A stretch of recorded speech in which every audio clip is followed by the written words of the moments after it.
Welcome to part 2 of the Preston Hotel. You've just dropped down the elevator shaft and are now on your own in the spooky ass hotel. But that's fine because we've got a big fat shotgun. Well, I have, you haven't. Unless you are doing it on FPS mode. In which case, well done, you've got one too. Around here you've got a big fat guy. Steroid-addled bastard, looks like Max from Streets of Rage 2. So you're going to want to take him out. And then once he's dead, you go past him. Round the corner, and you'll see that double door there with the glass. That's where you're going to be going, but you can't go through there yet. So take a trip round here to the left to see the first emitter. Take that out, and then go the other way to find the second meth lab. There's also that locker there, first aid if you need it. I don't. As you go back, you see there's the door open that you walked past earlier. In this dining room there are 3 guys. One behind the column there. There'll be one that will come further back, and there'll be one that comes from behind you, and there's a baseball bat on the table if you need it. As you go forward, there's the first guy, and then the second guy runs from the back of the room, and if you spin round, the guy will be coming round from behind you. And then the room's nice and clear, and you can carry on.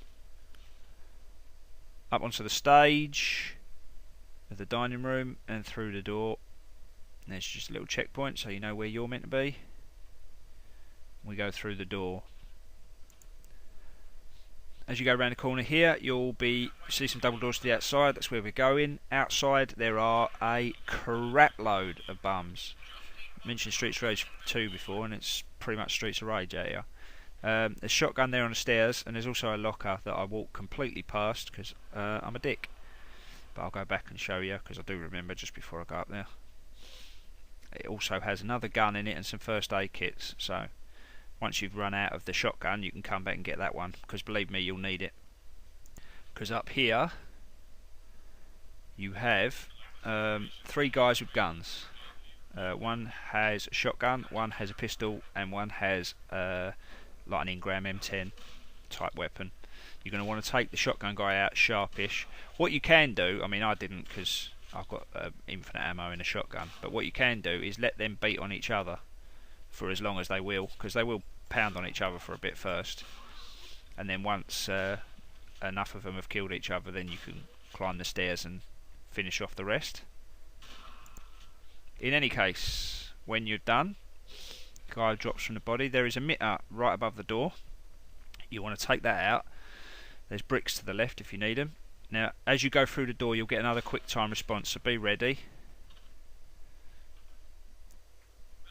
And there it is. Coming, there it is. And then we go round and we have a first crime scene. You have to get perfect on the crime scene, just like when they're asking the questions. So the first thing you'll want to do is identify who this is. So you zoom in on the face to identify it's an adult male. You identify his jacket, so make sure it's a police uniform, and then you identify the badge near his hand for police badge number 46. Submit all that and you'll get the perfect.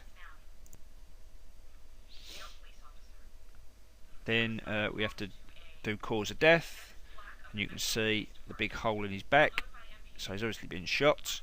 And then for that we select first option is torso, second option is gunshot wound, and the third option is exit wound, and then you get the perfect. And then finally we have to see, is this where he died? So to do that we get out the UV light, not the spectrometer like I do, mug. There we go, swap them over, dicklom. Zoom in on that and you'll see a blood trail, and also that he's crawled, because you can see his handprints all the way down either side of the blood trail. Okay, it's coming through now. The blood trail suggests the victim crawled to this location, then died. And once we've done that, we follow the trail. I'll show you the trail. There it goes, UV light. You can keep getting out your UV light if you can't see it, but you can just about see it when you shine a torch on it. Instead of following the trail to the left, you do a right to door number 106. We open that and move inside. There'll be a guy in the bathroom. Take him out. because he's got a pistol, so you might be able to grab that if you've run out of weaponry from the bum fight. And then there's a radio, so we can listen to fucking bad voice actors telling us that the streets are unsafe, like we didn't know already.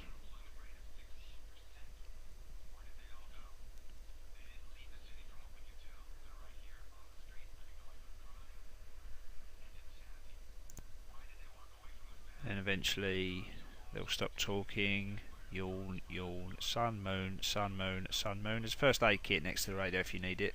In any of these rooms, if you do run low on health, I haven't been going in all the rooms obviously because I'm just showing you where the stuff is, but if you go in most of the rooms, some of them will, in their bathrooms, they have a medicine cabinet above the mirror, behind the mirror, above the sink, and that you'll be able to get stuff from that.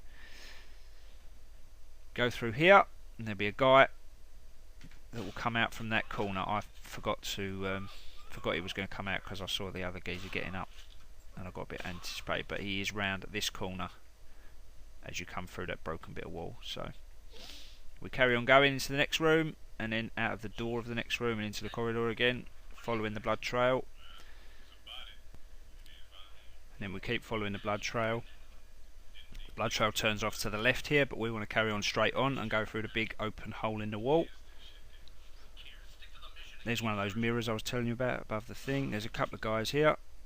Oh, a guy. Take him down.